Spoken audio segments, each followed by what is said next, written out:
We're going to work on Kata Naihanchi today. We're going to break it down. We're in St. Cloud, Minnesota, and our hosts for this are Jack and Bev Gustafson. I'm going to mention that on the videotape. We're going to be breaking down Kata Naihanchi. It's also called Teki. Some of the Taekwondo styles call it Iron Horse. They have a Korean name for it, but it's the same kata. It's a short pattern. Kata Naihanchi,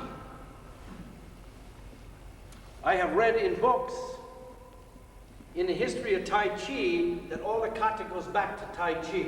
750, and you don't have to study Tai Chi, but 750 years ago, the very first Tai Chi kata, and you can read that just in the history books of Tai Chi.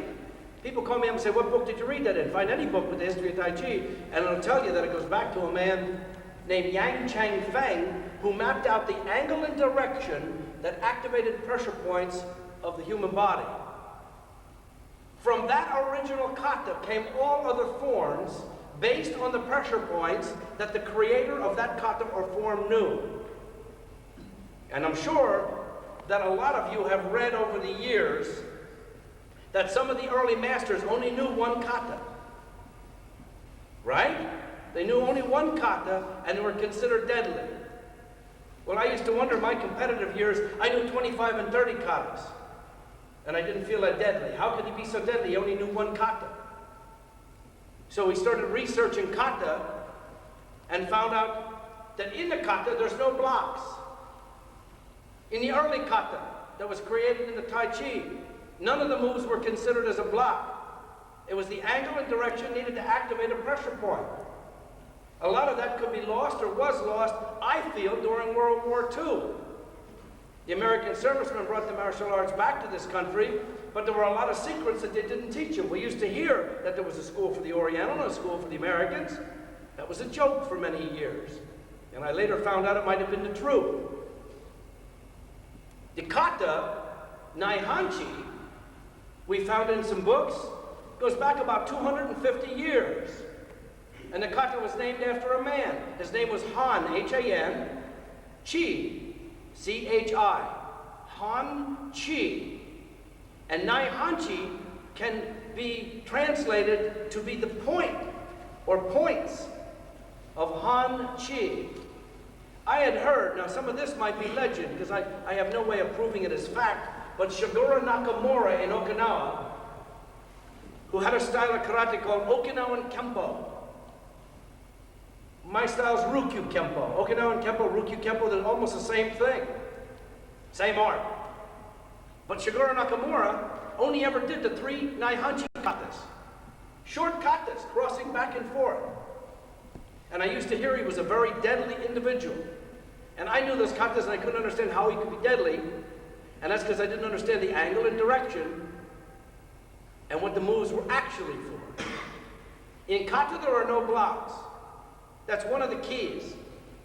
When I give you a key to unlock the door, in any kata that you do in any style in the world, there should be no blocking. There's no person there. Blocking is to create timing, coordination. Why does practicing blocking all by yourself, what good does that do you? None. Now you get up against the person, the punch will be at various speeds. Blocking is considered natural. If you don't believe it, go home, try to hit your little brother. He'll go like this. He'll throw a hand up. They're not in the martial arts. Take somebody not in the martial arts, go after them, and they'll go like this. They'll cover. That's natural blocking. That's one of the keys. There are no blocks in kata. The blocks were practiced in kumite, in freestyle fighting. In the breakdown of the kata, you got to practice a blocking or attacking the arm type move. Then you are building coordination and timing because you have an opponent. That's where blocking comes in. In kata, if you understand that the block, block, block, block, I have some of the katas I break down in my 4 pressure point tapes, and I make a little fun on the tape because the way I was taught to kata, the first 6, 8 moves, I'm doing nothing but blocking. When do I get to attack these opponents? Instructors used to tell me I'm fighting 6 people at a time, 8 people at a time. I asked the instructors, when do I get good enough to fight these 8 people? They used to tell me when you get older. Well, I got older. And I got older and older. And I still didn't think I could fight 8 people, because when you get older, you get slower. You don't get faster. You get slower, bones more brittle. Can't fight 8 people like that. The secret to kata is there are no locks. It's all attacks with the angle and direction to manipulate pressure points. The next secret to kata, there's a key. The key that opens the door. All the moves that go sideways in a kata, all the moves that go sideways in a kata mean that you go sideways on your opponent who is in front of you. That's a key. You break down your kata that way. Whatever kata you do, when I leave, any move sideways, you would not have an opponent here. You would not have an opponent here. The people that create a kata, if nothing else, I would say that they were killers. They were actually killers. But the people that created the kata were honorable people. They would not fight you turned sideways. If you had weapons and they didn't, you were expected to put the weapons down to fight. You can read this in books. They were honorable people. Fights didn't start with people here. They started with your opponent there. Every move in every kata starts with your opponent in front of you. Right here is where it starts. Kata starts with you facing that way. Kata starts, every move of every kata starts with the consideration of any attack in front of you. Hand, foot, push, fist in the face, finger in your face. Kata start with that. Sideways means that you go sideways on your opponent who is in front of you. That gives you length and strength. 45-degree angle movements in kata hold a key. A key. The pressure points along the arm are not right on the bone. They're 45-degree angle down along the bone. They're at the rounding bottom of the bone. The bone comes along here. The pressure point is actually just down under the bone, 45 degrees. That's one of the little keys. 45 degrees as we get into Naihanchi, because there is a 45-degree angle move in Naihanchi, tells you that you will move 45 degrees to make that move work on your opponent. And that will give you proper angle and direction. It also, in some cases, which I'm going to demonstrate in Naihanchi, will show that if you use the pressure points in that particular kata, your opponent will fall 45 degrees for you. In the pressure point work that I teach and do, the knockout works that you see, you learn how to control and know where your opponent is going to fall. I know whether he's going to go backwards, straight down, fall here, fall there. That's what's important as you advance in your self-defense, because if you are fighting multiple people, and even a warrior that might have been a samurai would have his right-hand man right behind him to the left, right there. I have to control the way my man falls. If I have 2 people and I'm fighting 2 people, one here and one here, and I hit this person that way, I am open to be jumped from that person. Understand? I can be attacked by that person. But if I drop this person, as you're going to see in the kata, this way, he is going to fall in front of that individual or fall into him to tie him up. That's how we use pressure points in multiple people fighting. You learn how he's going to fall, and that he would fall or stumble right into the person that was there to help him. That's what's important in kata.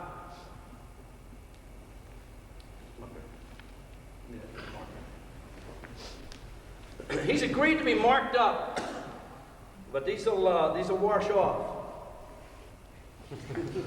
Rest of his life, he'd be going around with dots.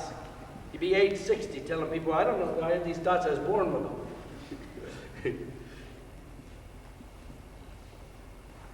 Half inch up from the wrist, we use a pressure point right here. Opposite side, right there. Right here where the muscle lies, the muscle ends. Where it comes to an end on everybody, that's where the point is. Right where that muscle ends. Now the skin shifts, so I can take, don't move the arm, I can move the skin all the way up to here. I can move the skin. I tell you when you work pressure points to take up that slack. Do what we call torque. Grab the skin and lock it or twist it and move it and squeeze the pressure point into the bone to make it hurt. Directly opposite that pressure point is a point right here.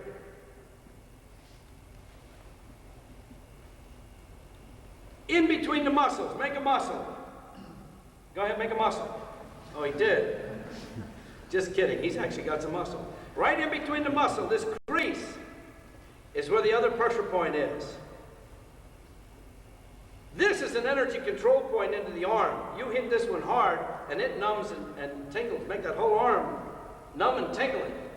You can just play around with that, or get in between the muscle with the thumb and make the person jump, or put him down.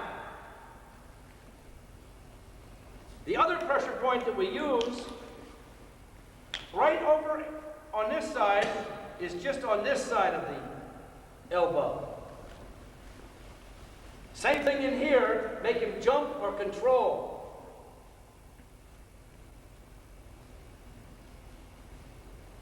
There are also 4 pressure points just on this side of the muscle. 4 pressure points. 1 pressure point causes pain. That's why you see them jump. 2 pressure points actually can cause the pain to meet in the middle. 3 pressure points is what can cause someone to pass out. Many places in the human body you have 3 pressure points this close together. All over the body. When you find out how weak the body is, it'll just totally amaze you. That's what amazed me when I get into this. I've been doing this for 7 years. And it just amazed me when I saw it, that how weak the human body is.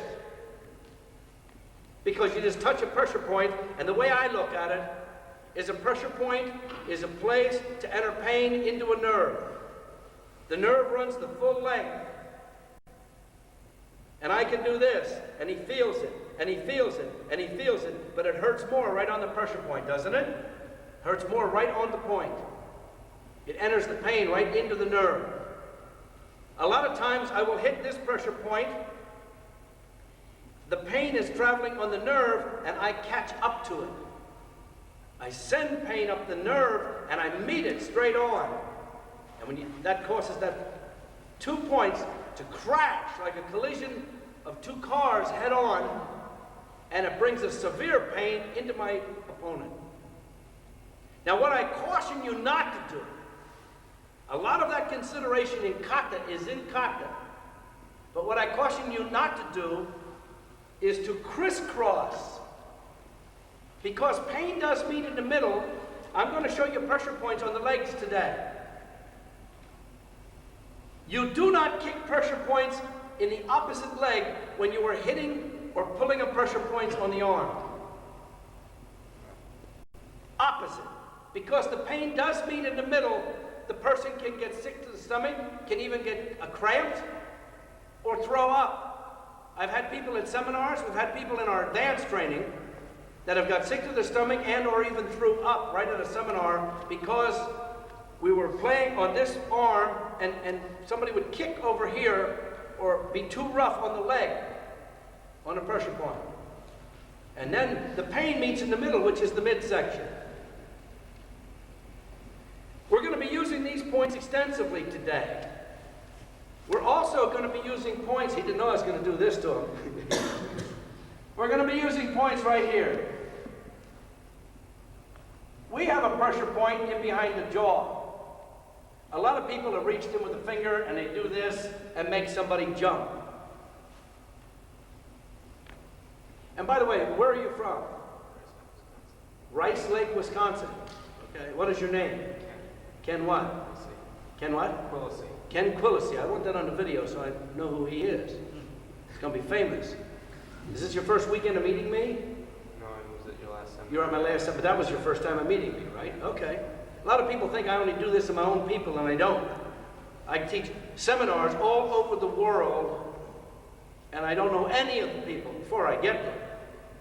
First time, this is my third seminar in Minnesota, and the first time here, I even said that with that accent.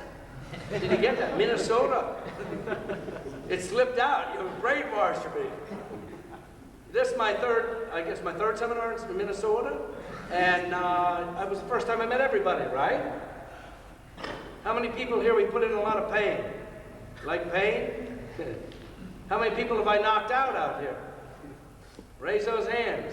And the people I knocked out, have I ever met you before? Before that? No. Walked up to you, knocked you out. Pressure points, tell that angle and direction. Pressure point here this way.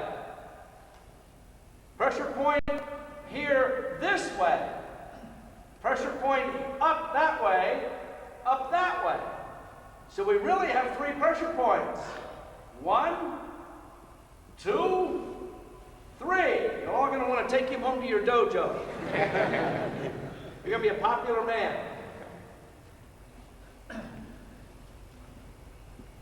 Here, here, and here. You can knock people out there. You've got to be able to connect with the 3. And I usually tell people in a real situation. In a real situation, I would use that knuckle. And I would clip off the tip of the jaw, which could drop the jaw from its hinge, there's that possibility, or crack or chip the jaw. In fact, the last time here I showed the opening move to Naihanchi, and I hit someone and I knocked him out, really, but I hurt his jaw. I tipped that jaw. Those of you here remember that. That individual's not here today, maybe that's why. But if you hit the tip of that jaw, in a real fight, I wouldn't care. But in a seminar, I do not try to injure anyone, and I do not want to injure anyone. I don't even take a 2% chance of injuring someone in a seminar. But in a real fight, I would actually tip off the corner of that jaw into those 2 points to put the person out. These pressure points on the inside of the arm actually set up those 2 points. Not necessarily that point, but right here to attack. In a real situation, I do not have to touch the arm. I can just get into and hit the tip of that jaw. In a real situation, I wouldn't care if I injured this person's jaw. Playing around, I just tap into that area and we get dizzy. See, the eyes go, you get a little dizzy. I just tap. Real situation, I would hit in that area the way it is in the kata. You have a nerve right here, behind the jaw. 7th, is it 7th cranial nerve, doctor? We have a doctor, we have several doctors in the audience. 7th cranial nerve actually has a root that aims like that direction. What's involved in this kata is the angle and direction to activate that nerve. That's why I'm explaining that. The angle and direction to activate that pressure point is that way. Happy Halloween.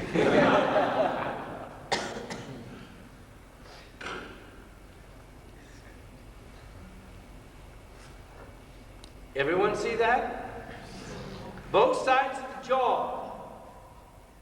Both sides of the jaw. As I teach the kata, I'm going to walk around the room, probably tap you all there so you feel it. About 3/4 of you, you'll just pass out with a tap, without even a setup. We'll tap you all there, knock out everybody in the room. You just tap.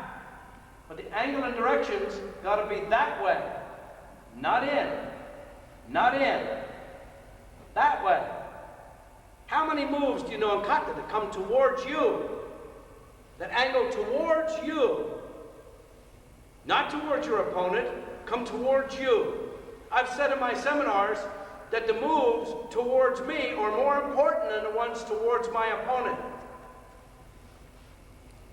First of all, just for balance, a human being, the balance rod is in the inner ear, right? You have balance. This man has balance. Up and down, side to side, front to back, not back to front. Everybody understand what I just said? Not back to front. Your opponent is more easily knocked off balance by any move back here coming this way. Any move back there coming this way. Because at one time you were probably an ape, and you walked this way on all fours, and you did not need balance. That particular direction, back to front. And you have balance side to side, up and down, front to back, but not this way. Anyone you want to knock off balance, you just grab and yank, pull this direction. Don't worry about pushing this way or side to side. Catch him back to front. We're going to be working with this pressure point that way in the kata, that pressure point, the arm pressure points, and I'm going to show you leg pressure points. He's going to turn and face the camera. Roll up that pant leg. Okay, you girls, settle down. Stay in your seats. We are going to work 2 pressure points. I'm very careful who I show these to. We're letting it out of the bag now because it's in this particular kata. I have a lot of pressure points I don't always show because they are dangerous. Any of the moves that you see or do by videotape here should be practiced A, with restraint, very easily tested. If anyone even watching the video clips somebody hard, they're going to knock them out. I'm not worried about the knockout as much as that person falling and hitting his head. That's the angle and direction. And we don't want the person to fall down and hit something because he could hit or activate the rest of the cranial nerves and it could kill him. When we do electricity, we create electricity. The reason crisscrosses are dangerous, when I'm tapping like that, I shoot an electrical shock into that nervous system. If I shoot an electrical shock here, it's on this side of the head. If I shoot an electrical shock here, it's on this side of the head. But if I shoot an electrical shock on both sides at the same time, the electric goes like this, like a crown. I can light up your whole head with the nerves, and you'll think you're wearing a hat. With a crown, the nerves will light up like that. The electricity goes up the sides like that and meets. And where it meets is where the damage could be done. Where that electricity meets is where the damage could be done, because it fires and it could break a blood vessel, or it could damage the brain. I told you in the stomach, could be injured because of the crisscrossing of the arm and the leg points. We do not crisscross in the trunk of the body. Yet those moves are in kata. But they're in kata because they are deadly moves. If you see someone doing this and said that killed someone, Before I came along, you would have said, eh, but now you start to understand why and how. This move in the kata, why do you think it's in the early katas? Because it can kill or injure someone. All the moves like this in kata, crisscrossing, can injure someone. Just a crisscrossing of pressure points in the head can pop a blood vessel or do damage to the brain. I sometimes do them, but I do them with restraint, slow. I just touch them. If you have an individual feel the electric hit and you feel dizzy, that's all I have to do. I don't have to put you all the way out with the chance of injury to prove that that would have hurt you by doing a little better. The pressure points I'm going to show on the knee, I'm reluctant to show because people can break someone's knee and there's no repairing it properly. If you use this particular move to break someone's knee, the whole rest of his life, he's going to gimp. And I know if somebody broke my knee that way, I would be after him with a gun. Pressure points, gun, boom. So, you treat this one carefully. You use restraint, or you just tap them, or B, you should be with somebody for supervision. Someone who's trained in either Ryukyu Kempo Karate or the pressure points. Because the trained individual can supervise and also know how to correct or heal what he does. So proper supervision is important. I only teach it, and I only do it on the videotapes to keep this educational or bring this educational value out to martial arts, because I feel they should all have a better understanding of why they do kata. If you feel better in your mind and you know in your mind why you're doing each move, you look better doing your kata. People look so bad doing kata because they're told that these are down blocks and that these are blocks. And they're told that this is an up block and that this is blocking a kick and that this is blocking a punch. And they go home and they know in their mind that they wouldn't use it. I ask them, would you ever use any of those moves? And they say no. Why do you think they were there? Do you think a samurai created them because he wouldn't use them? No, he'd use them. There's a true meaning to hurt somebody with those moves. And they're covered in my first 4 tapes. Right here. Just aim the foot straight, aim the leg straight ahead. Right here. Pressure point. Kata tells the angle and direction to attack pressure points, right or wrong? Right. A lot of times when you do a kata, I don't see this in the video, I think I'm a midget. You do a move like this in a kata. You're pointing with this finger to where you're attacking with that finger. In Naihanchi, the kata we covered today, the move is like that. There is a move with the foot that sweeps up and like that, doesn't it? If you know the kata. If you don't, you're going to learn it today. It comes up like that and comes down. I was told you're getting out of the way of somebody sweeping your leg.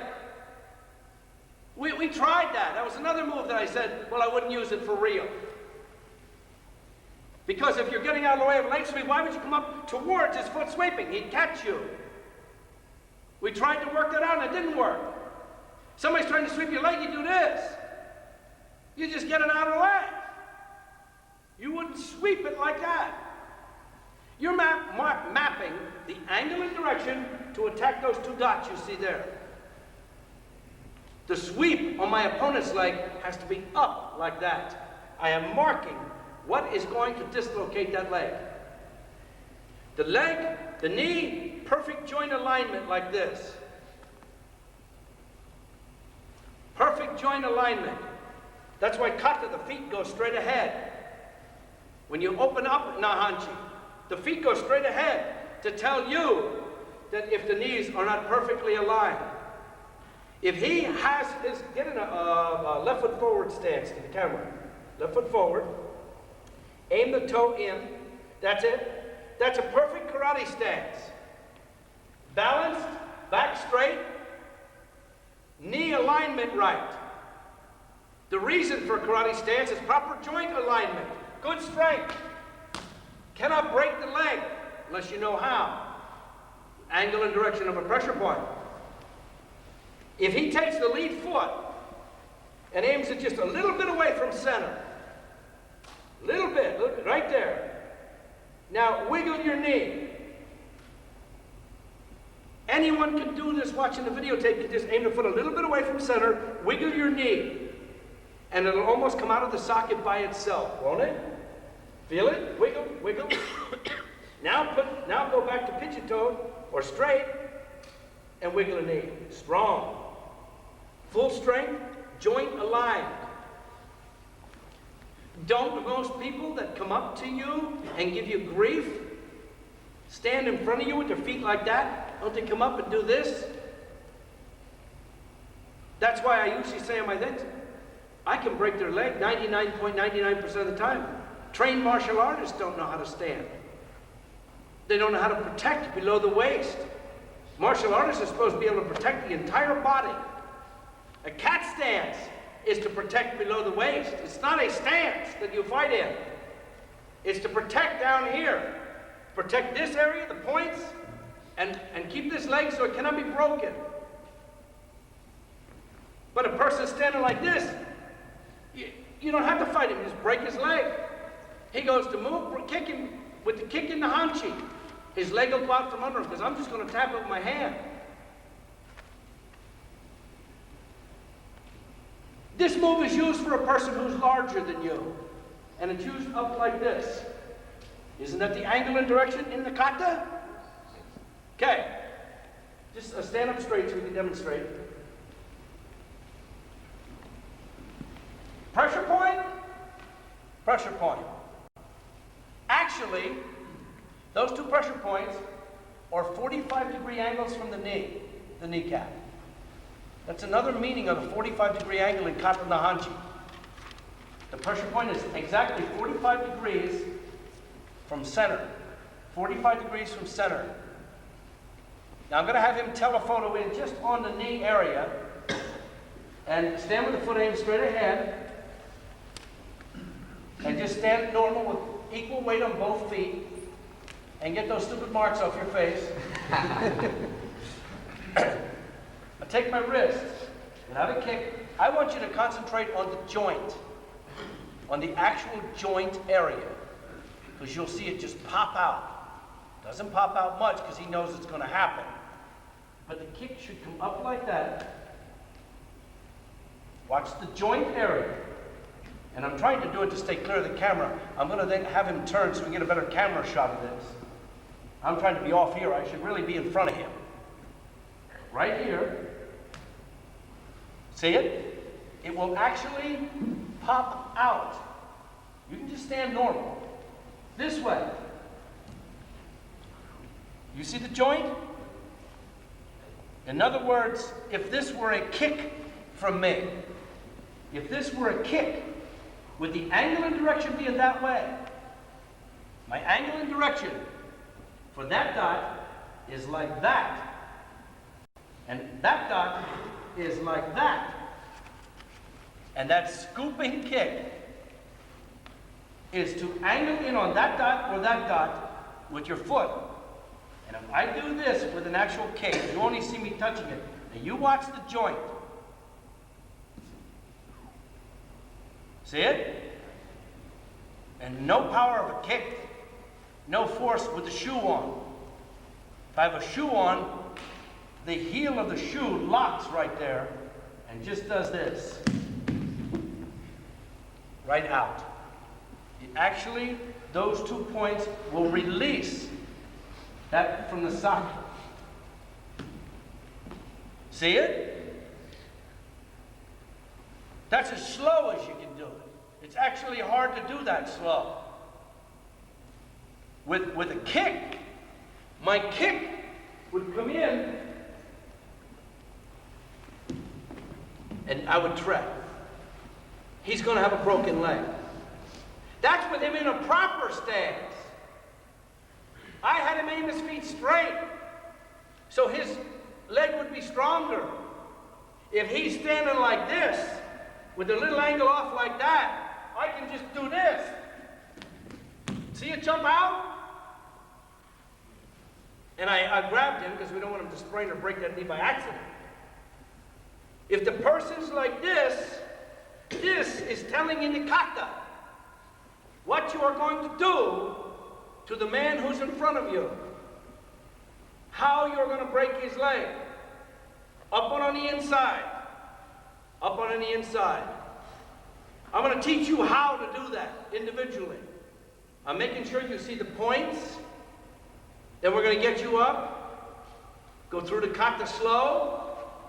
And as you learn each move, and it has real meaning, the kata means more to you. Doesn't the kata mean more to you since you've been coming to my seminars? A kata means more? I mean, block, block, block, block, block, block, block, block, means nothing. You'll never go back to thinking blocks when you know every move is attack, but it's not just an attack. It's the angle and direction needed to hurt someone in a real self-defense situation. Thank you.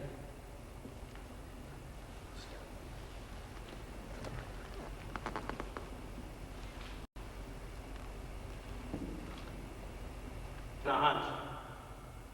Okay, we're going to work on my version. You might have your own. I'm going to teach you my version. We're going to break it down. Some start the kata going left. Some start it going right. But no matter which way you start, left or right, you repeat it. When I teach it at home, I actually teach it facing my people. So I do start going left, they start going right. That is my understanding of how those two came about even in Okinawa. You might have heard that story, I'm sure you have if you do that kata. They call it teki in Japan, they call it Naihanchi in Okinawa, but they still, my understanding was that I was teaching it to him, and I said do this, so he did that, so he started his kata going right. It repeats to both sides, so it doesn't matter if you start left or right. Usually when you do a move in a kata, I gave you the key to unlock the door to kata.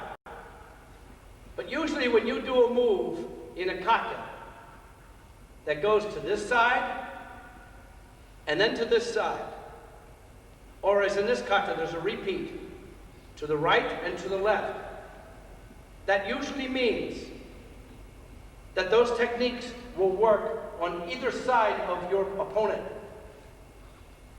That means I could use that technique on this side of him or that technique on that side of him. So any kata you have now, where you do a move on the left and then on the right, like this, that means that the technique will work on pressure points on him there or there. I have some kata, and you might have different kata, that only do a technique on one side of the body. I have a kata basai that comes like this.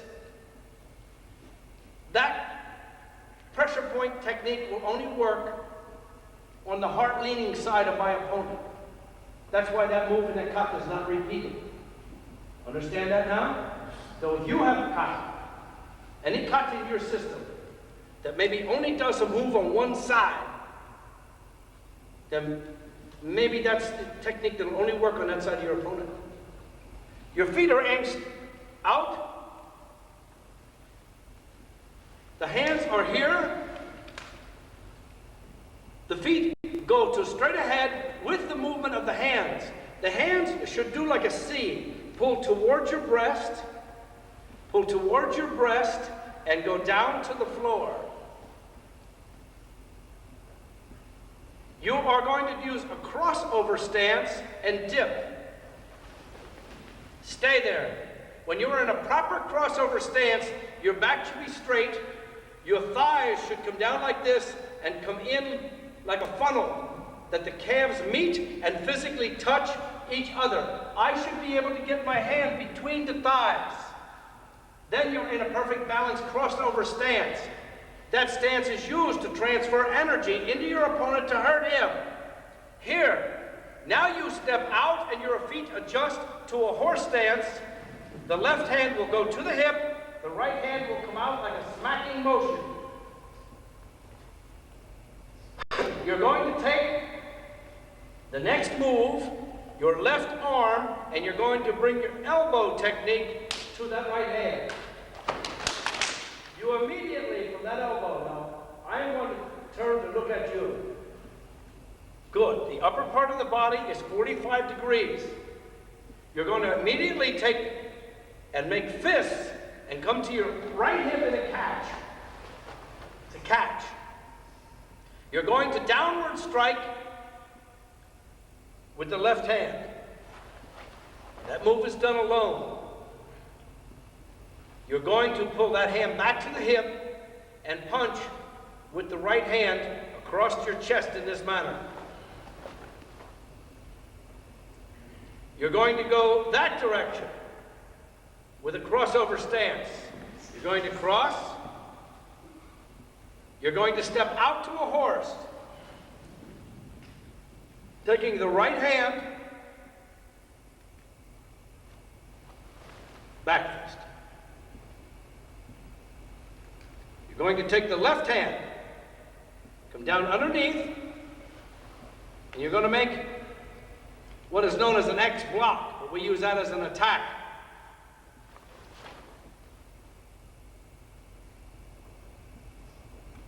The right hand is going to come under the elbow of the left as you uppercut.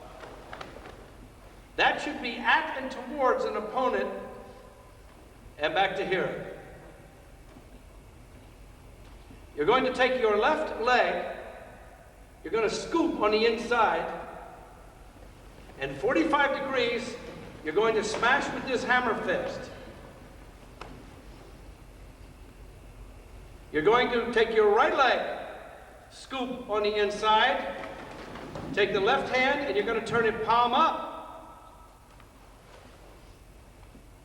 You're going to immediately catch on the right hip. You're going to throw your hands out to the left in this manner. Now this manner means the right hand is across the chest and further out from the body. It should be just below your patch area of your body or your chest and out a little bit, and that hand almost straight. Let's go back. I'll talk you through that up to there again.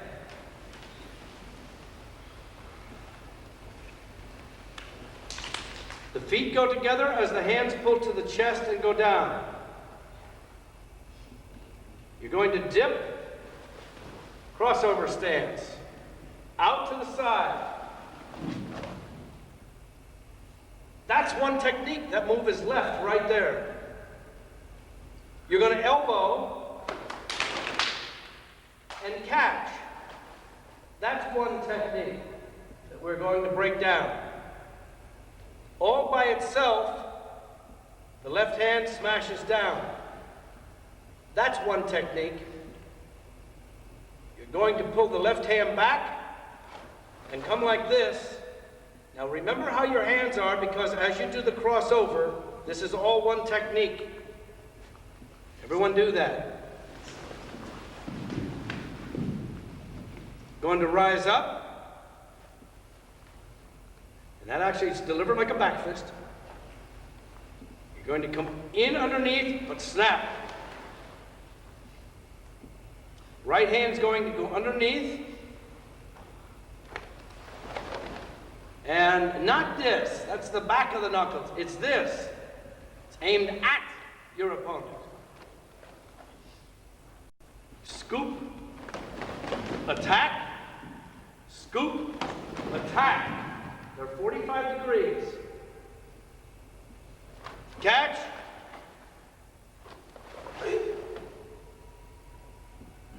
Okay, everyone relax. I'll talk to you about those moves.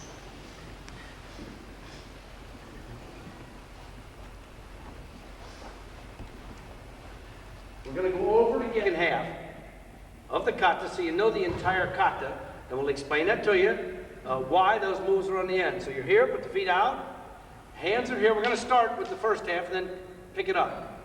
Hands pull in towards your breast as the feet go straight, and your hands aim towards the floor. You're going to cross, set flat as you go out, hand comes out. Elbow, 45. Stay there. Your elbow should be below your breast. If you take your elbow, you elbow like this, does that feel strong? You know how many times I see people do kata and they elbow like that? Raise your elbow above your own shoulder. Your shoulder is weak like your knee. If you see somebody elbowing above their shoulder, do you understand? In medical books, the weakest joint of the body, it says, is the shoulder, because of the way it lies in the socket. The weakest joint of your entire body is the shoulder. If you see elbowing this way, above, if they hit somebody hard or solid, they could dislocate their own shoulder.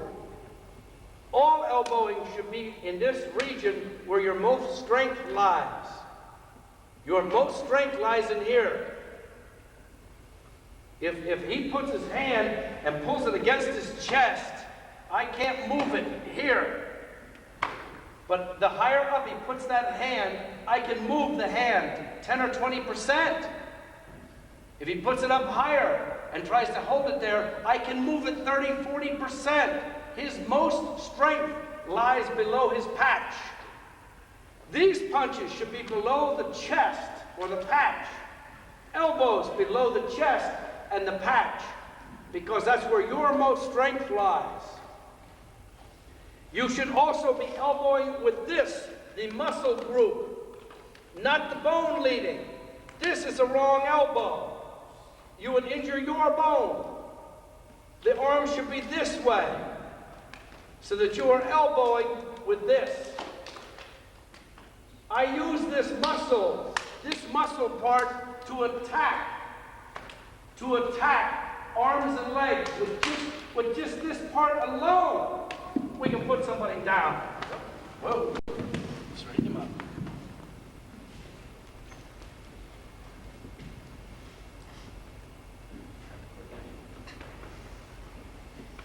You all right? Yeah. Okay.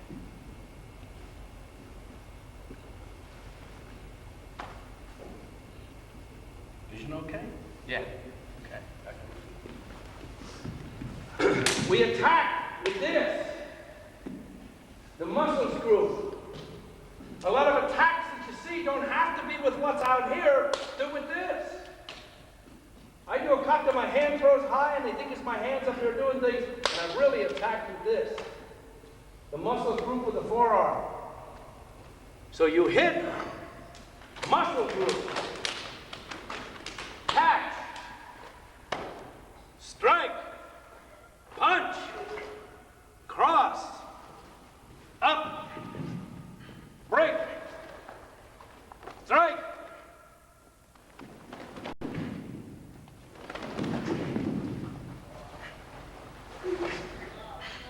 Leave the left hand there. As the right hand goes back to the hip, the left hand opens. So it represents the move you did at the other end. 45 on this side, you elbow.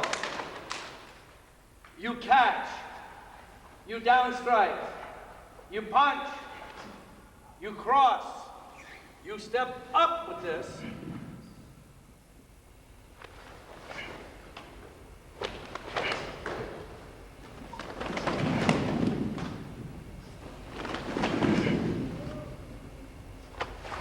Catch on this side, the left. You're going to throw the hands out to the right and ki-eye.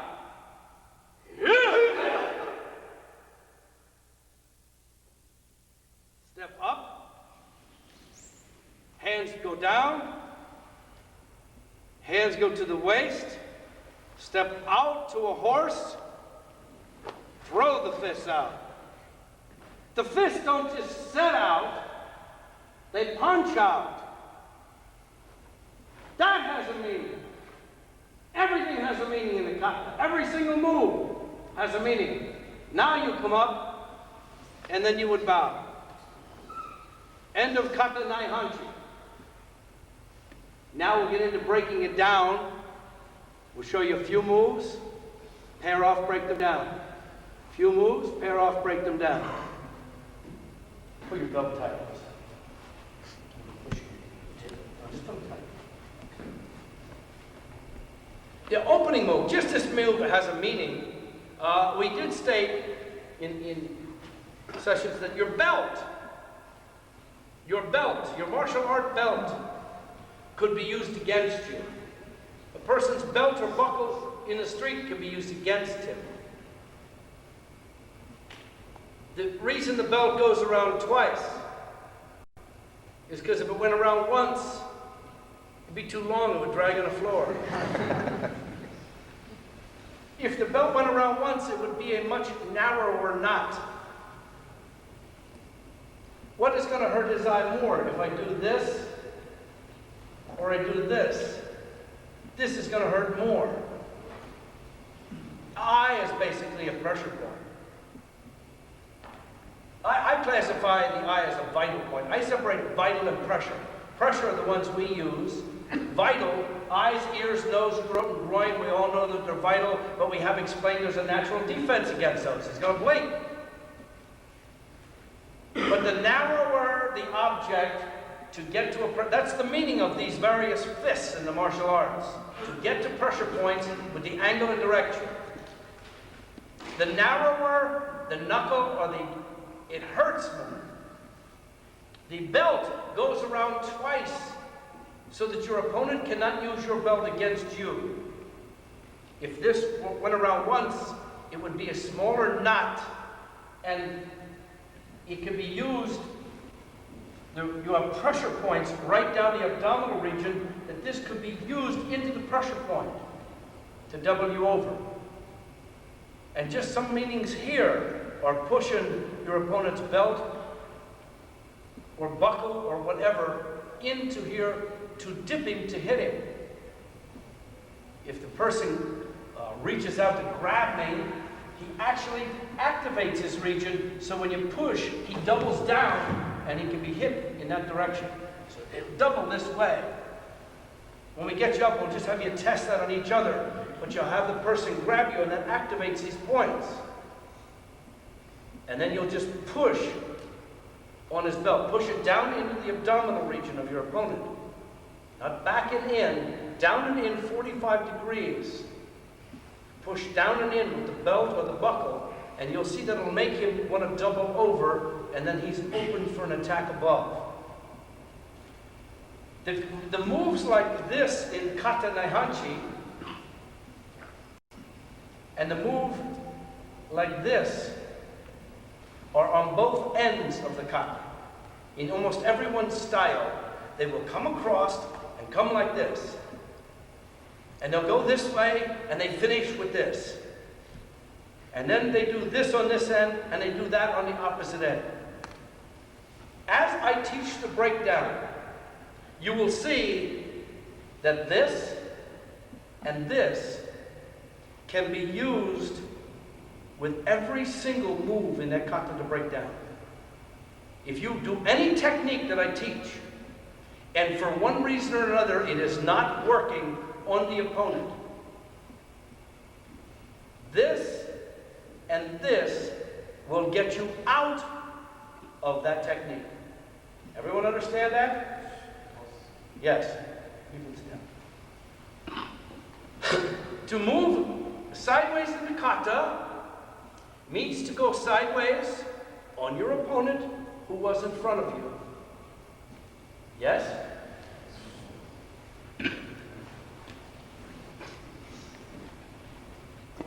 He's going to punch. I go sideways.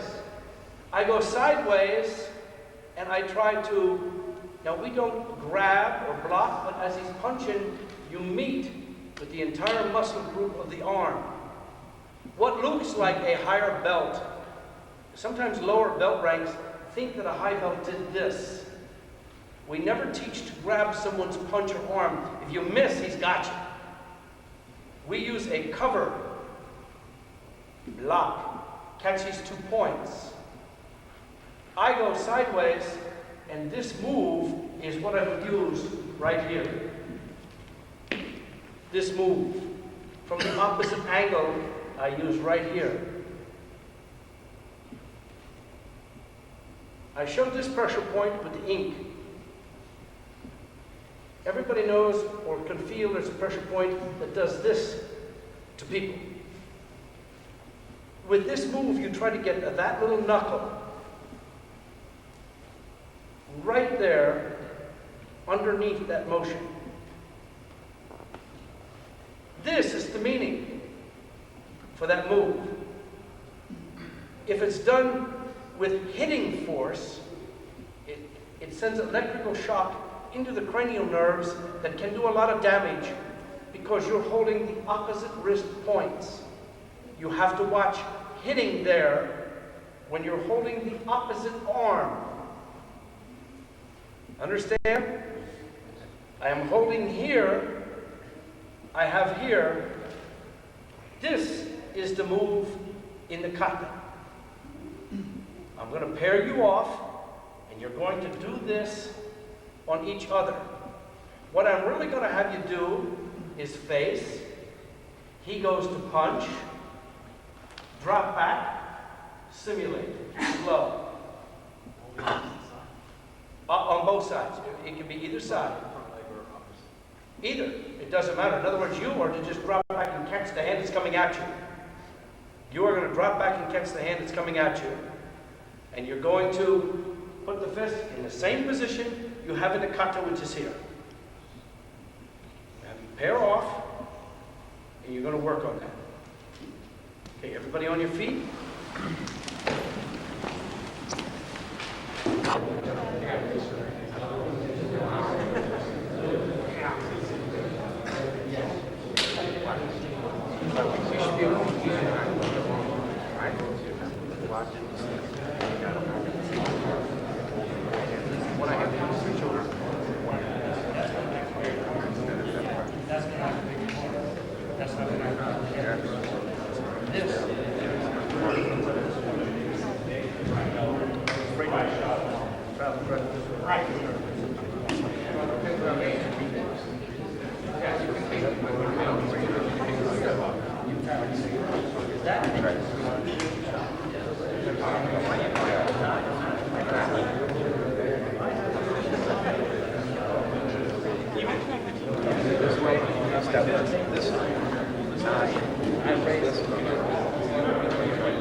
Okay, that's what I'm doing.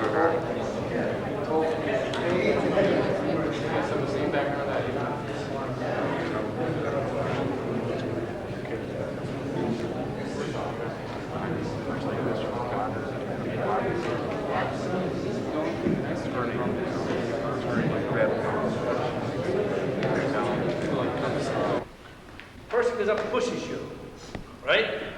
Everybody knows that you can put your hands in trapping. Everybody knows you can get pushed, trap, and even go straight down, and he'll go down. But he can still hit me with that hand if he really had intent all the way to the floor. We take the little finger. You take a person's little finger and just put it right like that. Just like that. Just right here. He goes down, and he cannot hit you with the other hand. It goes behind him. It goes behind him. In medical terms, that's called cross-extensor reflex action. The other extremity extends. It will not come into that fight. This is one of the weakest sections of the body. Right here. Not the groin. Because it's one of the closest places that a positive and negative energy meet together. Close together. And the threat of them touching could stop the person's heart. This is a heart-line meridian. Anyone can take anyone's little finger and just, if you get it, just pull it up top like that. Just raise it up top. It don't have to be all the way up top. Just a little bit gives the threat. And he goes down. I use these 2 points that we marked. I move the little finger. In the opening of that kata, we showed you that this was a push against the belt. That's one explanation. For every move, in every kata, there are 3 explanations. Each one get a little more deadly. That kata opens up like this.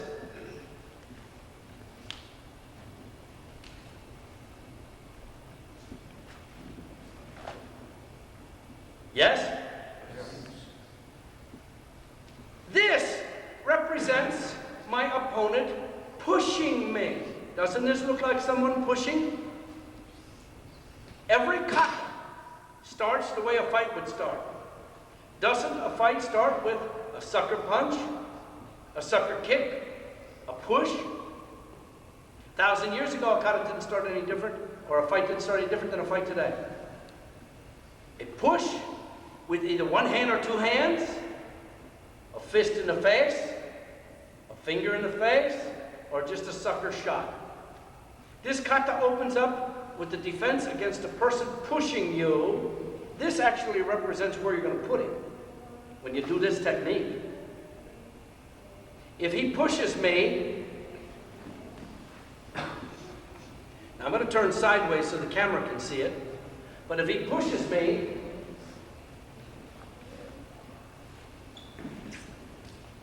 I want to trap. This moves the little finger just a touch as I step that way. Any crossover stance is to transfer energy and see that I shift my energy into him properly, which is that way. So as he pushes, I hold him on, I do this, and I step this way. He cannot hit me with the other hand. Can you? No, because I have the finger. In reality, I would grab the 2 pressure points at the time I strike with this move, and I would stretch the nerve. I would stretch the nerve up to the neck and strike with these 2 knuckles in that area that I marked to start this seminar. For instance, if he pushes and I trap, I come here, this is the next move in the kata.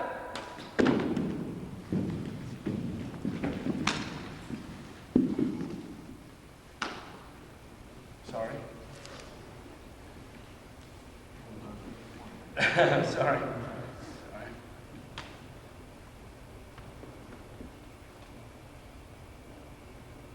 Vision okay?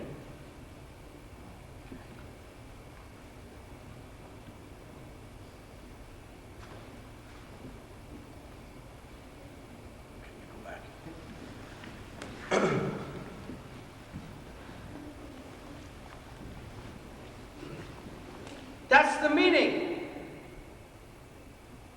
of this. Energy transfer. He pushes. Doesn't that look like the move in the kata? If it doesn't look any different, tell me. This is the move. A man's pushing. You trap. That's why 2 hands, because you need 2 hands to trap his push. And it could have been a 1-handed push or a 2-handed push. Here, you come here. Sir. If a person pushes with 2 hands, it doesn't matter. You still trap just one and do this. In other words, you just get the one that you want. I ain't worried about that. I get this little finger, I put the little finger like that, he's going down. So 1 hand or 2 hand, you are trapping. That's the meaning of this. Trapping his push. To you, it looks like your hands are pushing, but as he pushes, trap, here, crossover, bang, the move would come out, and you'd really try to catch him at mid-height. That's why he's there. You don't wait till he goes down. I would really want to smack out with that move right about now, so that my momentum and body weight is stepping out with that smack to do that. Whoop, you all right? Sorry. Okay. So that my momentum, You understand what I'm talking about? The weight of my body is coming with to enhance that smack with those knuckles. Now, in reality, which you didn't see me do to those two people, in reality, the ideal way to do that move is to trap and grab his wrist on those 2 points and take his wrist to here and stretch that arm as I do this, which would hurt him more. That's the real way to do that move. I was just being nice, leaving that nerve relaxed to show you that it can knock someone out. Did you get a buzz and dizzy? Did you get a buzz and dizzy? And I didn't even do it hard to you. I just gave you a light one. I just went light. You really would smack out the way it is in the kata. And then for any reason, if that wouldn't work, we're going to build in how that would have come right along after it. This and this, well, they'll enhance each other and go with every one of these moves that we do. Every one of these moves as we break them down. I'm going to get you up, and you're going to work with one side pushing the other. I don't want you to get carried away. I want you to just hold his hands against you and step that way. Then hold his hand and raise the little finger. But you don't have to raise it much, just a touch, and step that way. Then raise the little finger, step that way, and as you step out, just envision hitting him, but do it slow. I don't want you smacking, and I don't want anybody knocking anybody out. Ideally, you're getting the fingers. Ideally, you're getting the little finger. Ideally, if I really held these two, or these two, or these two, or squeezed here, this puts more pain in the little finger move. Ideally. Ideally, when I do that hit, the move is like that in the kata, because ideally, I would want to stretch this nerve on the arm. I would want to stretch it to this hip as I strike with that move. That's the ideal way to do that. Understand?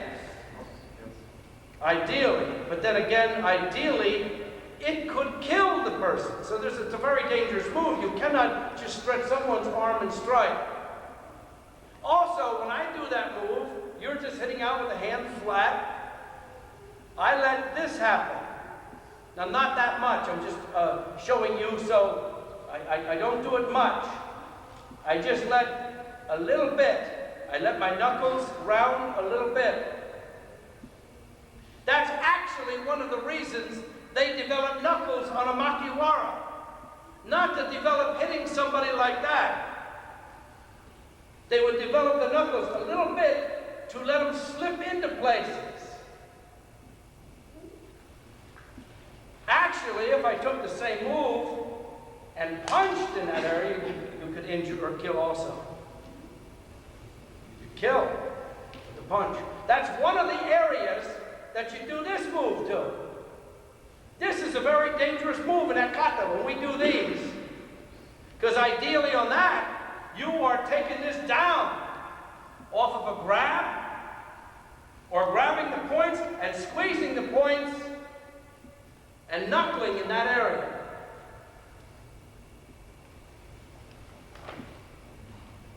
These moves are not X's this way with your power going this direction. These moves are actually at an opponent in front of you. Many meanings for this move. And none of them are blocking a kick and a punch. You know, when I first learned that, they told me the same thing they told you. This one's blocking a kick and this one's blocking a punch. That's not right. You can't, who fights like this? Nobody, right? They're going to come in with the attack. They move the hand, you take it down, you strike. Doesn't that look like the move in the kata? I can't punch in that area. You see what the tapping does. Actually, that same move would be the punch in that area. That's what the knuckles are before. The tap in that area knocks people out. How much do you weigh? 234. He said that with a smile, so he's probably trying to get down to 234. Oh, yeah. Probably trying to get down to 234. And he knows his family's going to see this, so he said 234. Ideally, here, you come around back. Catch him, because he's 234 pounds. Ideally, if he pushes and I step right at that level is where my strike goes in. And I use those two knuckles to the 2 points. This is my third point. 4. Come here.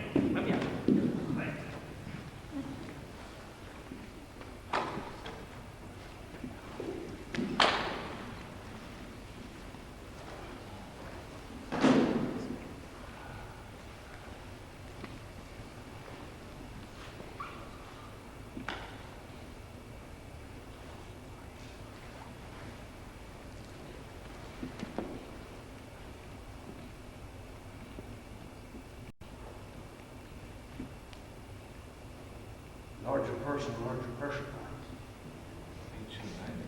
All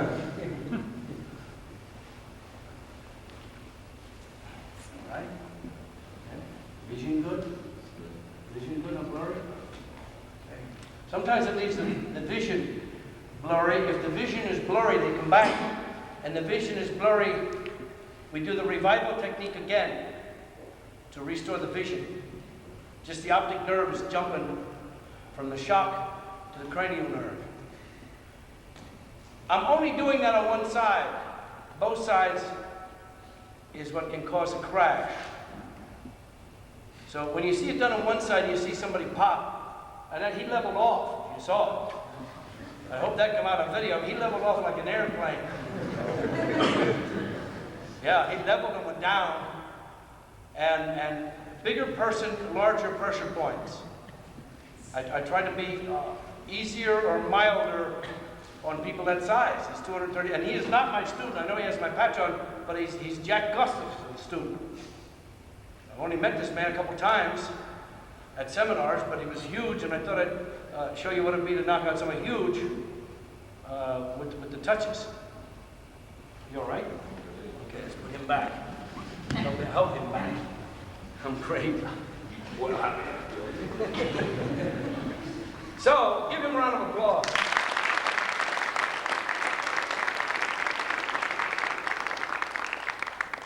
Now you understand how this has a lot of meaning.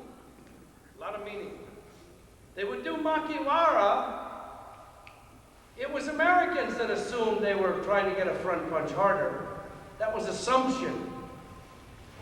They developed the knuckle, let them sneak in on pressure points.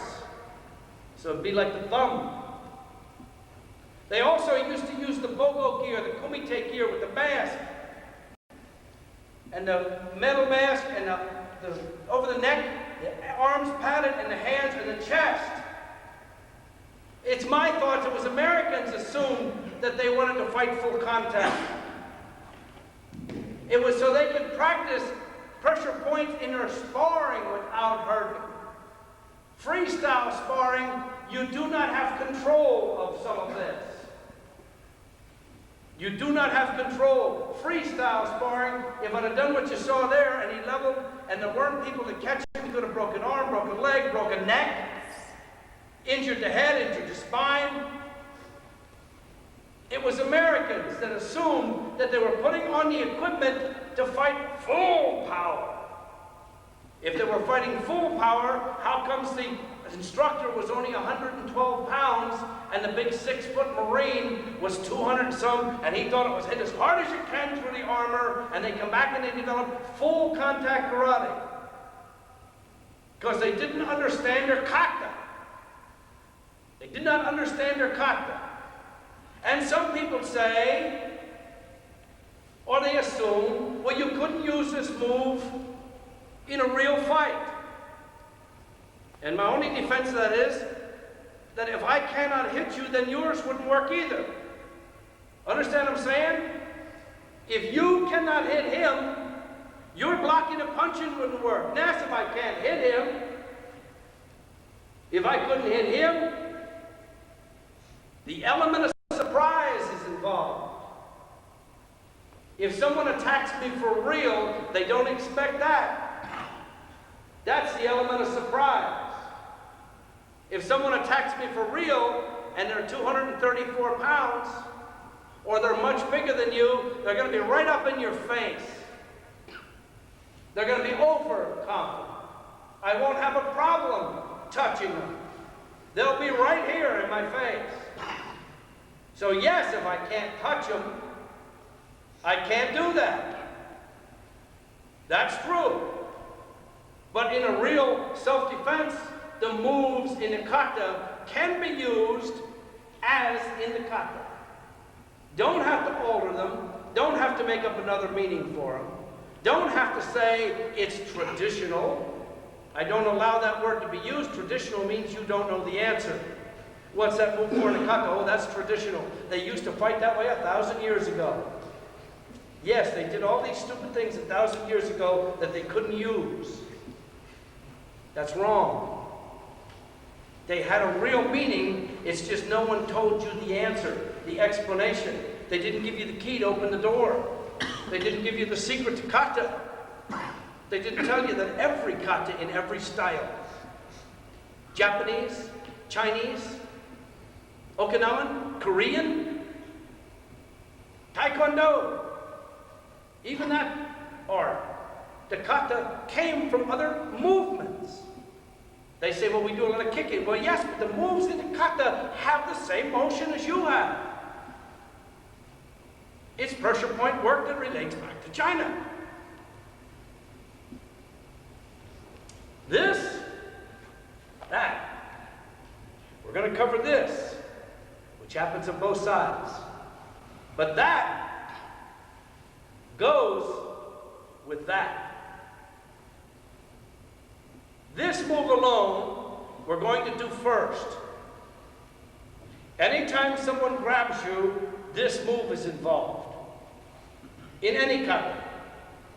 People say in a katas, well, we do this in kata 1, in kata 2, in kata 3, or whatever. We do this in a kata. We do this in a kata. How comes we do it in 4 and 5 katas? Remember, the early man only knew one kata, some of them. He knew what all the moves were for in the kata, though. Some of the katas I read, they knew 110 things to do to the human body in just one kata. So they didn't need the other katas. But if I created a kata, or if you created a kata, and you only knew 19 pressure points, wouldn't you involve those 19 in the kata that you created? Yes. But if you're teaching your kata to him, that doesn't mean you're going to show him what those moves are for.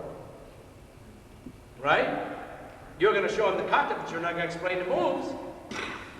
Just to catch.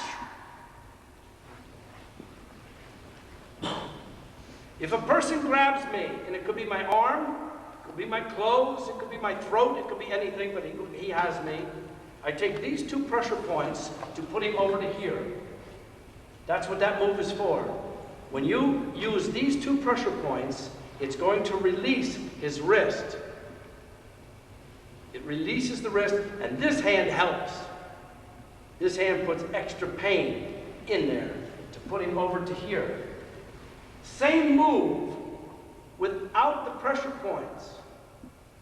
Let's say you're teaching, and that's why everybody should be doing pressure points. Let's say you're teaching a girl, or a little boy, or a woman, real self-defense, or a weaker person, or a little person, and a big person like this, is he's pretty strong. Now it grabs you for real. A real confrontation, and no one told you that the pressure points were here. And you're only 1/2 inch away from them. They're 1/2 inch up from the joint, but you missed. Hold tight. You're not going to work And you will lose confidence in everything you were taught to that point, wouldn't you? If the one technique you worked the hardest didn't work, when all you had to know is that you had to be on these pressure points, put him here, and break that arm if you wanted to, or kick him or attack him. So that's the meaning every time you do this. The next meaning that we use is when, that's grabbing clothes. When someone grabs your arms in any way, the self-defense is simple. You are to bend your elbow. Whether he grabs my arm with one hand, two hands, it doesn't matter. I am to bend my elbow. I am to close towards my opponent. Do you know how many schools I go in and they tell me that this is a secret self-defense? You understand? You're pulling towards you, coming out by the thumbs. This is the secret I'm going to teach you. His thumbs are up. You can always pull out towards the thumbs, which I can. He can hold tight, and I can always go like that. Hold tight, hold tight, hold tight, and I can always get out. But I'm pulling towards me. If he just pushed me, I'd be off balance. All grabs on arms, your opponent cannot stop you from bending your elbow. Bending your elbow. One hand, two hands. Even if he grabs here and he grabs above, he cannot stop me from bending my own elbow. That's the meaning of this. In there, when you do this, any grab on an arm, elbow should bend. Even if he's behind you and grabbed an arm, he cannot stop me from doing this. He cannot stop the strength or the action of my elbow to come out of that move with just the bend of an elbow. When that elbow hits, ideally there's a move for that, because ideally, if he was grabbing with this arm, I want to hold these two pressure points, and I want to take my elbow and hit the center pressure point on my opponent. 1, 2, 3. I want to hold here, put my elbow here, and he goes down. I go out to the horse, and doesn't this look like the move in the kata? And ideally, I would still hold here, and I would reverse and come back to here. And he is going to flip over backwards if I pulled it off hard and right with the move. Understand what I'm saying? In other words, it's to be one continuous motion. No, he grabbed me thumb up, so I just come out. He grabbed this way. That's why it's a defense. If they don't grab you thumb up, thumb up, you don't have to worry about doing this. You'll be out. There's only two ways a person can grab you. Thumb up or thumb down. They will usually grab you like that with the thumb down. They very seldom grab you like that. It's an unnatural grab. They will grab you like that or like that. They will not grab you with the thumb up. He grabs with the thumb up. I can just, this move gets me out. And I go to this, or I go to this. See how it fits in? At any point, if I do this, come to here, I can come out with that. With the move you've seen me, bang! Or this. So at any point, if I find out I'm having difficulty, or let's say the thumb was up, and I come here, understand? Now you know why this goes at each end of the kata, and this goes at each end of the kata. It is the answer to the other moves in the kata. Anything doesn't work, right back to this. Doesn't work, right back to that. Bang! I go to get him in this. Having a problem. Right to that. Having a problem. Right to that. And if I get him with this, and it doesn't seem like it's working, bang! Back to that one. So if he grabs you thumb up, you still do the same move, but you go to this or go to this. That's why I had you do that first. When he grabs you thumb down, You hold his 2 pressure points, rest on the 3rd pressure point, separate to a horse stance. He is going to lower. And he'll be in this position. You're going to take the hand, catch the fingers, reverse, and come to your hip easily, because we don't want anybody to fall over. The whole idea behind that is that if I hold here and throw to here quick, his weight will sprain his wrist. He'll go down, and I'll still be holding this here. That's the idea. And he'll fall, and then I'll have it here. You're going to pair off and work on someone grabbing either arm with either hand. Don't panic. First thing you do, bend your elbow. Bend your elbow like that. If you grab with 2 hands, and you're already coming out, Kata Naihanchi him. Right? Teki him. Naihanchi him right to death. Get on your feet. Hair off. Now, when you learn that kata, I was told, man over here, and this is a block. There's even some people have stuff out that says that you're grabbing him and elbowing him. Well, what's he going to be doing with his hands while you're doing that? You understand how ridiculous some of these meanings are. One even says you grab him around the waist and do that. You have a big guy's going to hit you and you grab him around the waist, he's going to think you're a little... Sideways, and you just do this. I was told it's blocking a kick. I was blocking a kick and then punching the guy, and then I was told you're stepping across doing nothing. What are you doing here? In transition step. You mean he and I are fighting, or he and I are fighting, and I did my best technique on him, and now I'm going to stay like this and go to fight him. You see what I mean? That's the explanation. That's the explanation. He's going to wait for me to...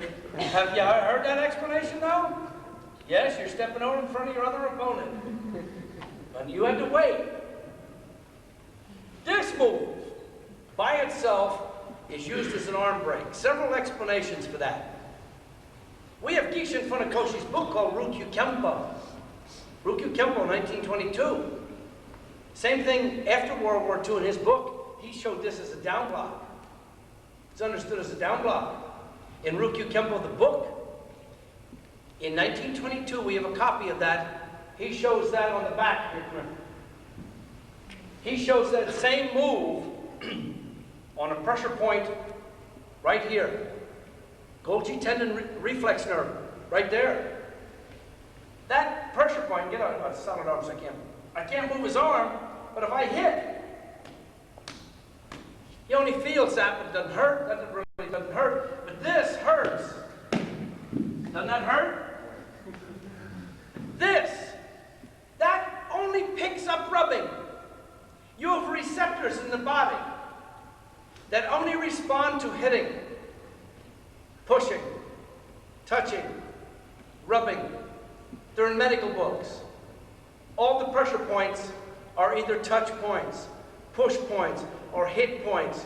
When somebody says to me, I know a pressure point, and they point to one, I say, now is that touch, push, or hit?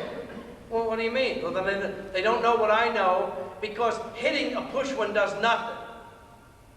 I can hit that, even though I just pushed it, get it solid again. Nothing. Only responds to this. Only responds to touching. All the styles I see, how many books do you pick up, say to take the small bone of your arm and do this technique and break his elbow. Don't they say that? That won't break his elbow. That's a push point. This is a hit point. Push in here is nothing. Don't go anywhere. Nothing. But it responds to that. It only responds to hitting, not to pushing. What looks like a down block in Gishin Funakoshi's book, in 1922, he shows catching a punch and doing this. Doesn't that look the same? And so he didn't get too much pain on that. I let these points go. I would really want to twist these two and do that, and it hurts more. That move in the kata could be him punching, Here. Punch him now. Before he goes all the way down, right where you see me knock people out. Punch him there. Don't hang on to here. You're here. If I punch now, right angle and direction. So just this move can be used for that. That move can also be used on the hit point that I showed you to break an arm.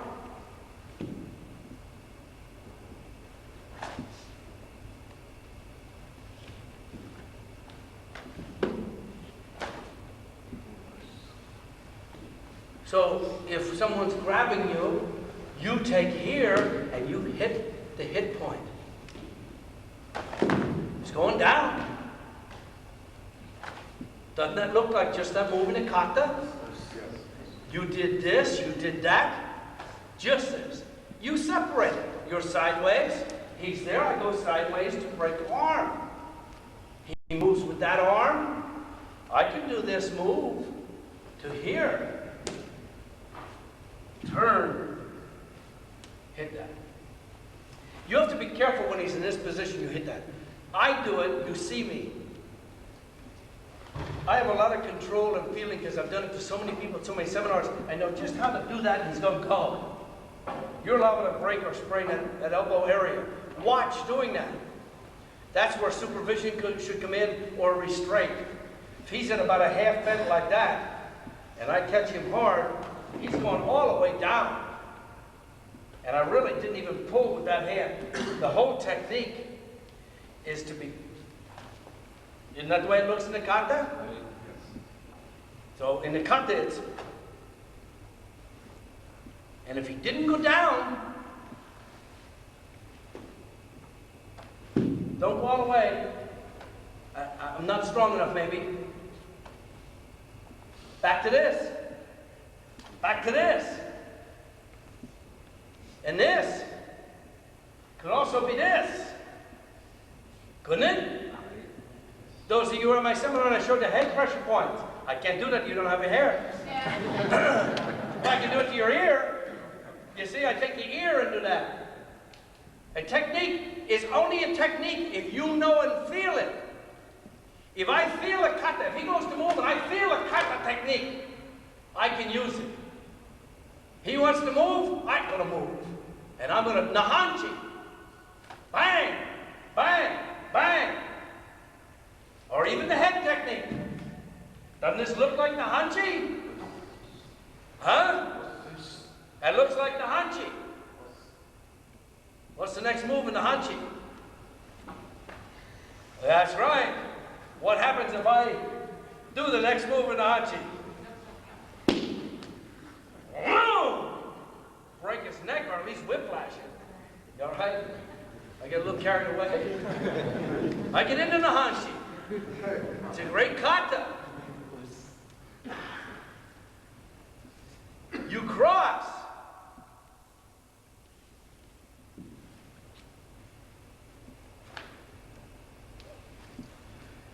The cross alone is used when you have him by the arm. Let's say you were punching. Punch. Wasn't that happening? The hit point, which I don't really want to punch it, that hurts. But I hit. The crossed is used to trap and control that arm. This is the way it looks in the kata. And the next move is this. So I bring it to here.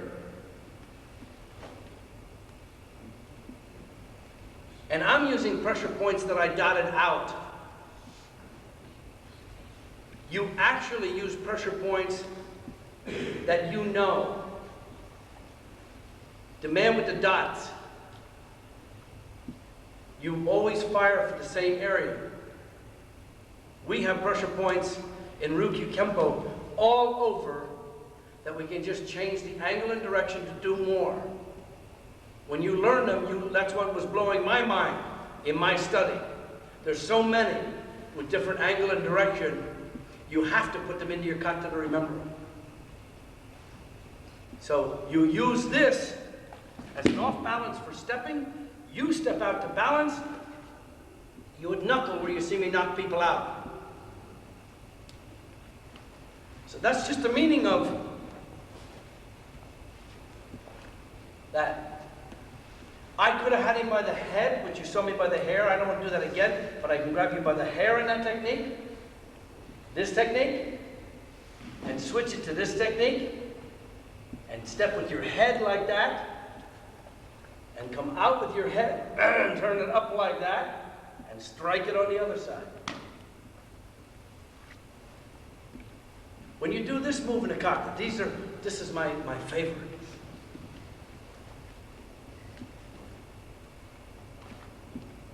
Yes? Hands under here.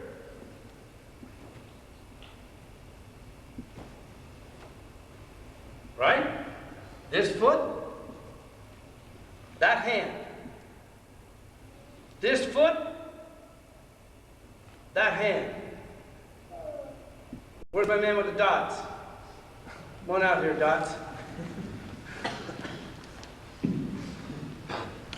You are striking those dots with this hand, this hammer fist, that knuckle.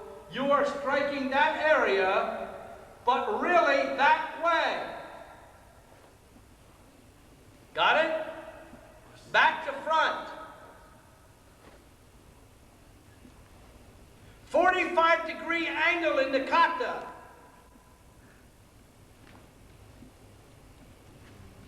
Means that I move 45 degrees on my opponent to be able to strike. Let's say he's punching at me. I move 45 degrees to be able to strike back to front on that man. Got it now? Palm up, palm down. It's not different opponents. I strike this man on that side, palm up. On this side, palm down. Got it again. So I can move to either side. When I do this, I can move to either side of the head, but that hand will either be palm up, palm down. My moving 40, that's why that move got to be a perfect 45 degrees. That's why it's 45 degrees. I move 45 degrees for the angle and direction to hit his jaw properly. I move 45 degrees to hit that jaw back to front. So that's why the kata goes 45, 45. Does that make sense? When you hit back to front, tighten your jaw a little bit so it don't hurt you. You hit back to front, you feel a rush. You feel a rush. Keep your jaw together. Feel it? Feel it? I'm just tapping. I really was supposed to hammer fist.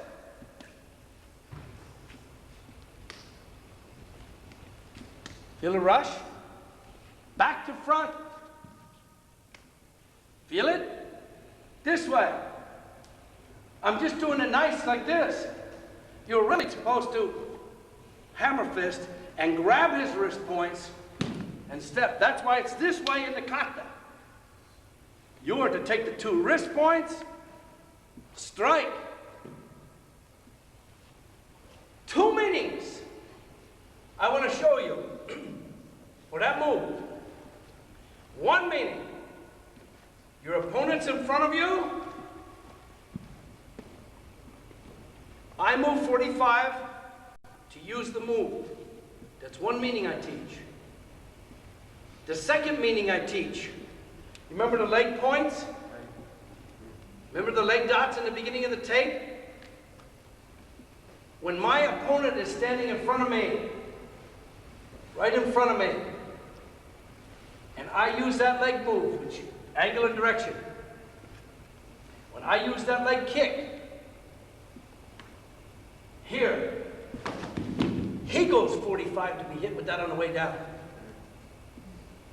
In other words, I don't have to go 45. If I use this pressure point, he'll be 45 to be struck.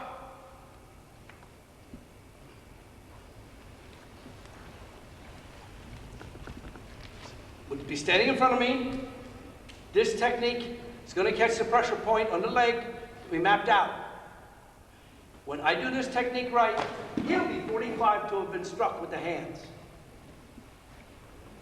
Okay? It's all to happen simultaneous, but I'm trying to explain the true meaning of why it goes 45. Because if he gives me any grief, when I use this move, I'll clip him. He'll be 45. I don't have to move anywhere. When I do this leg technique properly, he's going to turn to that angle to have it.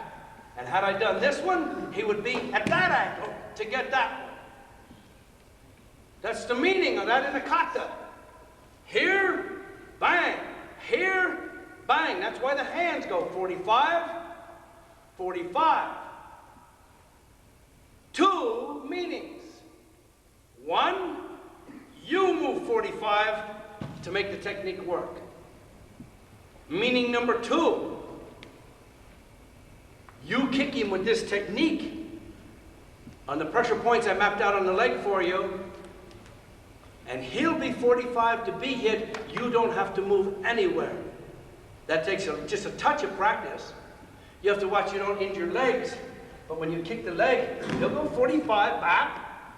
He'll go off, bap. He'll go 45. If that doesn't look like it's going to work, which it should work, back to this, back to this, back to this, back to this.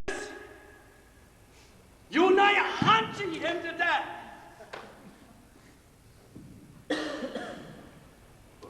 And the Naihanchi.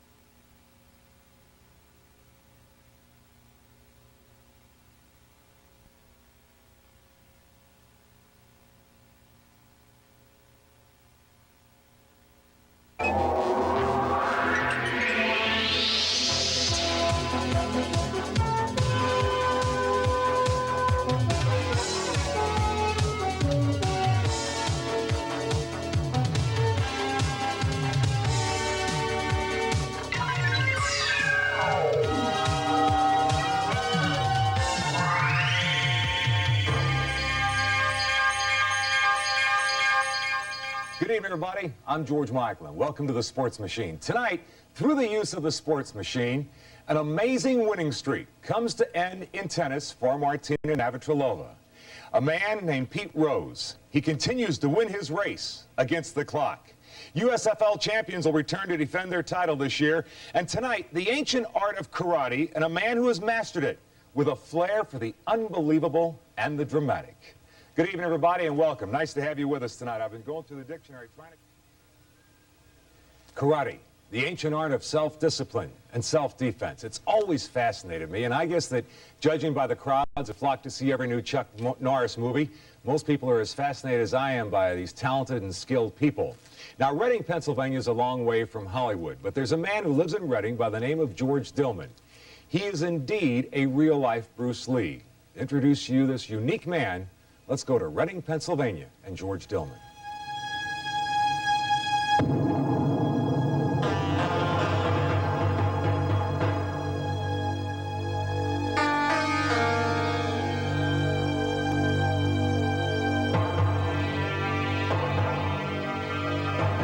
It's like a Dr. Jekyll and Mr. Hyde. I have to totally leave what I call reality, and I become another person. I just go crazy. I go into a trance. I go into another world, and it's the same kind of trance you would have to get in if you were in a fight situation.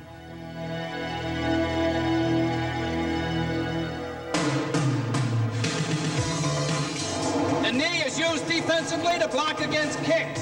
Someone kicks at you, we use the legs to stop it, so we counteract with the hands. George Dillman, black belt karate expert. Attention exercise shows his students that the body can break unbreakable objects. And the body can bear unbearable pain. There are 500 acupressure points in the body or acupuncture points that an acupuncturist can put needles. Well, when they put the needle this way, that might heal or soothe. But when I come in the other way, it causes damage, it causes pain. And with that, with the fingertips, I can actually knock people out. Okay. Let me at him. To be a student of George Dillman, as witness here, one must completely trust this black belt karate expert. In fact, Dillman contends that if a good boxer were to study under him, he'd be a world champion. If I were to work with Jerry Cooney, he would beat Larry Holmes. If I would have worked with Thomas Hearns, he would have beat Marvelous Hagler. It's just that simple. He would have to believe me, he would have to trust me, and he would have to spend 2 months in a ring with me to get these points. And at that point, he could take anybody, and I could reverse boxing history. The most dramatic aspect of a Dillman demonstration comes when he prepares to slice 2 watermelons in half with a razor-sharp sword while blindfolded.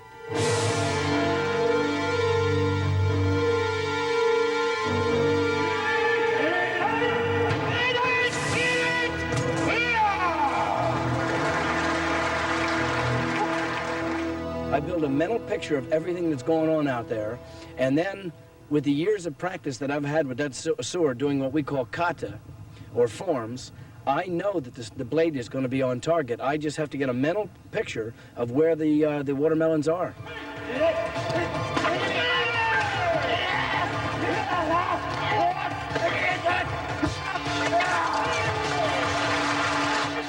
Dillman and his students are world famous for their breaking skills. Dillman breaking as much as 1,200 pounds of ice with his bare elbow.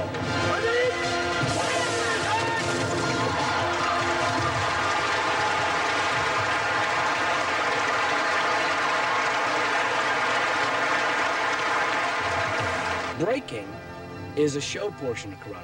We jump up and break wood, we break boards, the public likes to see it, but we only do that once or twice in a year. The real study of karate is this inner peace that you get.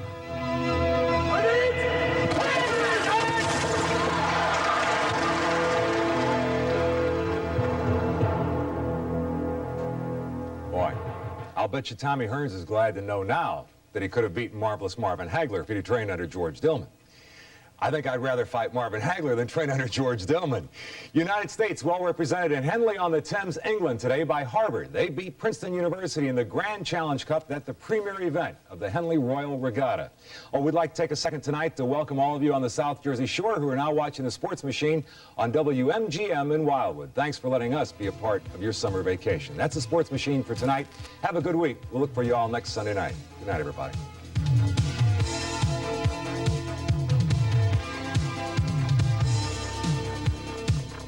Stay tuned for Strictly Business, next on Channel 4.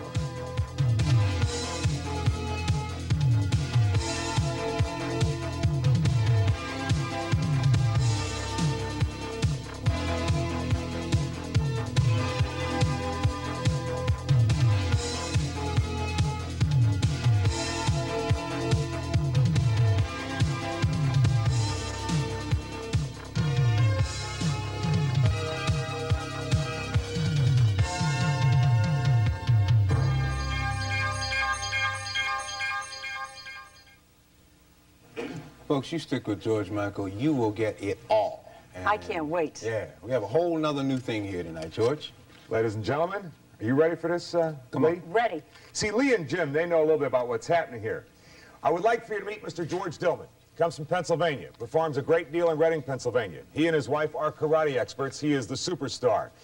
George Dillman, I want to get right to it because we have a lot of demonstration we want to do. Karate in 1985, where are we going, what's happening, and is the martial arts still as exciting as it was in the 70s? It's even more exciting because we're into something that's a little different than the average martial artist.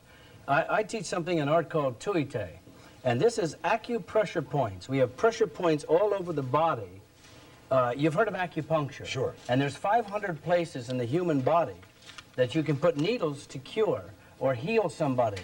Well, what I do is I manipulate and strike those pressure points, and with just my fingertips, I can knock the biggest person out. I can knock him out cold. This come out of the Orient, and it's something new in this country. So who taught it to you?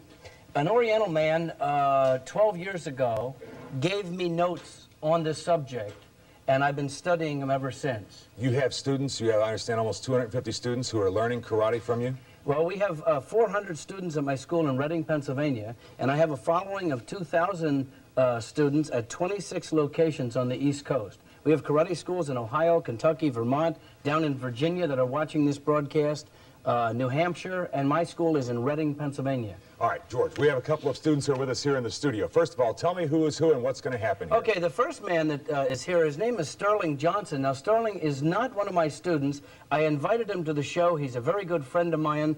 My very first karate school started here in Washington, D.C. 20 years ago. Okay, and what's he going to do? And Sterling is going to hold a board and break it with a chop. It's a very difficult break to do because we call it a speed break. No one is supporting the board. He's going to jump up. Now, try it again, Sterling. Double board break with the feet. He's going to jump up and kick two boards simultaneously and break them to both. There you go. All right, Sterling. And Sterling Johnson is from the Washington, D.C. area. Well, if I am walking down the street and I run into Sterling Johnson, I know not to mess with him.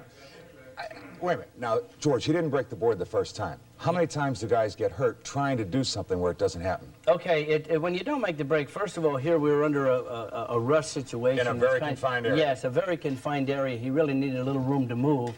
And that's what we call a show break.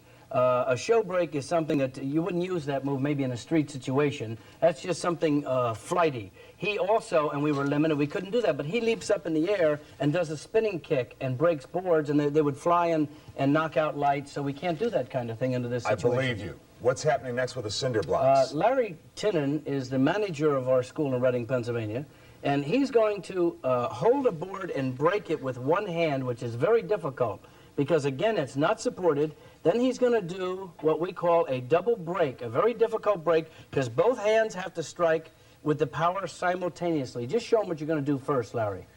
And good control.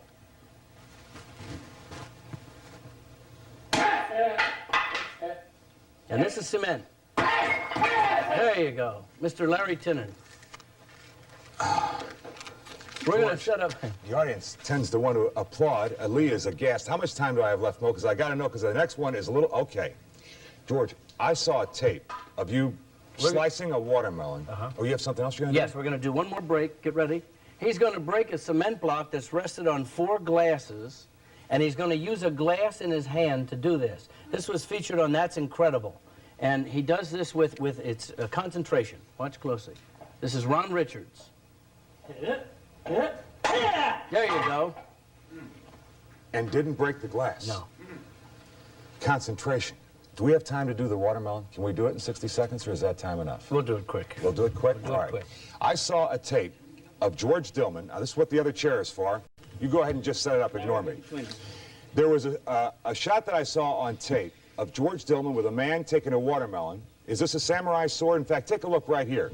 As you see it on your screen, folks, I said, this can't be real. If you need me to move... This actually... Back more. Okay. Back more. Back more. No, not too far. Okay, right there. Okay, now you got to hold... Now, you need me to get out of the way, George? I think you might be all right. If, am I on your way? Please don't let me be in your way. Is everything all right? Yes. If it's not all right, please tell me now. Completely blindfolded. Okay? Oh, completely blindfolded. Yes. I'm going to cut a watermelon off his bare chest with a razor-sharp samurai sword.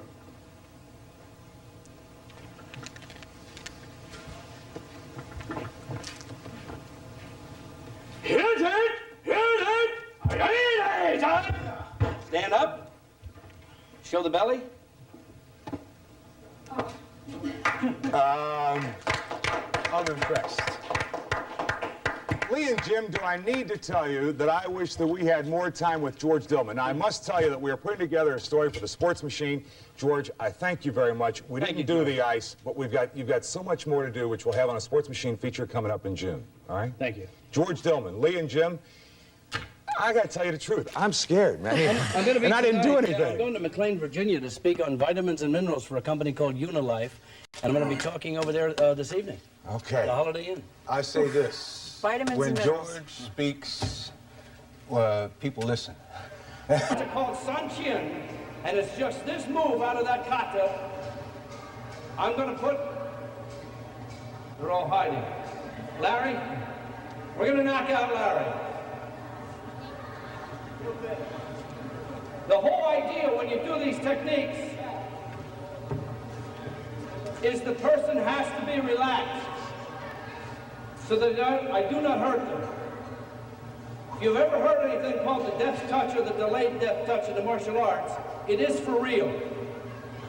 When we do these techniques,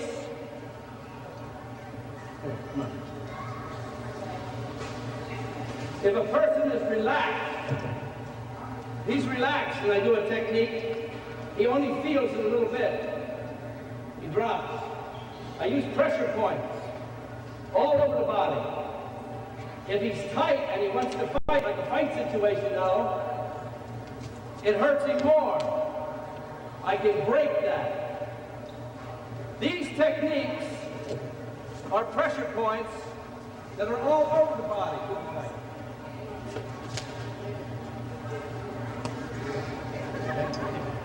Now, he didn't know I was doing that to him. I just wanted to use somebody spontaneous because the pressure points are on the arms, they're on the legs, they're on the hands, they're all over the body. Most of our demonstrations, we do not perform this because people don't understand it. When you're watching in a crowd, we're doing this for television. But a lot of people do not understand that. And I don't perform that in front of big, large audiences. But when you're standing in close and I can touch you, you understand what I'm talking about.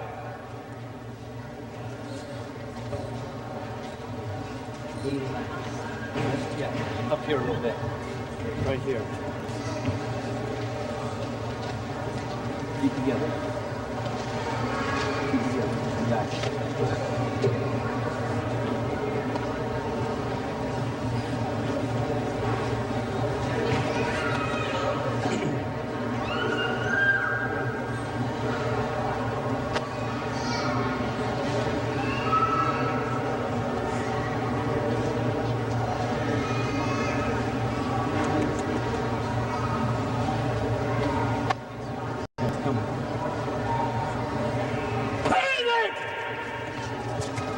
Let me at it. Let me at it. Come on. Come on. Back.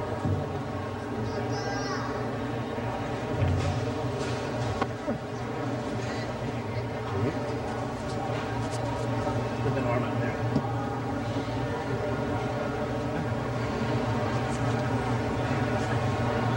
Sit back. Sitting back. Move his legs. Move his legs. Not forward.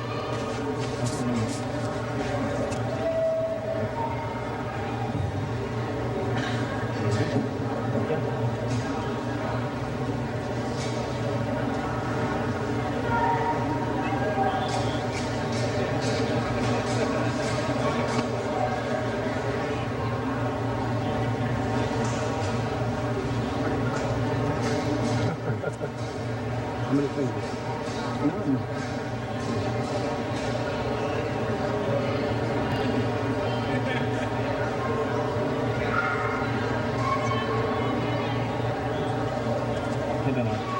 Okay?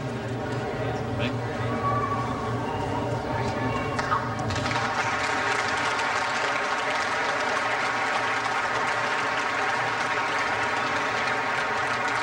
Give him a round of applause.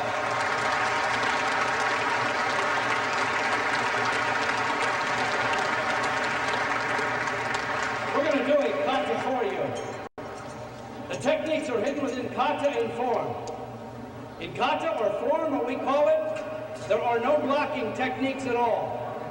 Every move is the pressure points as you perform a kata. We are going to have Mr. Ron Richards do a kata with what we call size. It means a short sword. It's just a traditional part of karate that we use to keep weapons alive, but the real self-defense is in those fingertip moves. Mr. Ron Richards from the Dillman Karate Institute. Ron Richards style Ruku Temple, Kata Shimabuku no Sai, translation, Sai Shimabuku.